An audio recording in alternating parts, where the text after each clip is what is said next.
Those are two very different questions. What I want to hear from her is for her to lay out exactly how these POGOs became such a large, it's basically a criminal enterprise. And as mayor, for her to say she did not know this was going on, is very difficult to believe. Because as a former local government executive, it seems impossible that an operation that is a few hundred meters away from my own office, na hindi ko alam yung nangyayari doon, illegal na ganito kalaki na operation. Kaya sana may paliwanag niya kung bakit hindi niya alam at kung paano bilang isang mayor na hindi niya malaman kung ano yung nangyayari doon sa bayan niya na ganyang kalaki na problema. Tapos marami pa siyang kasagutin.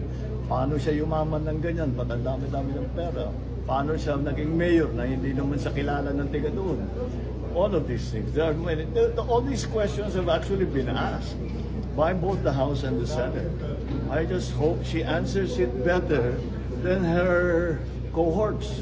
Sina Cassandra Ong at saka sina Sheila Ong, very evasive makasagot. Sana naman mabuti-buti ang sagot ni Alice Go as compared dun sa mga kasamahan niya. Because it will not help her at all to be evasive. Mas bibigat ang magiging problema niya kung hindi siya magsabi ng totoo. Mr. President, is there a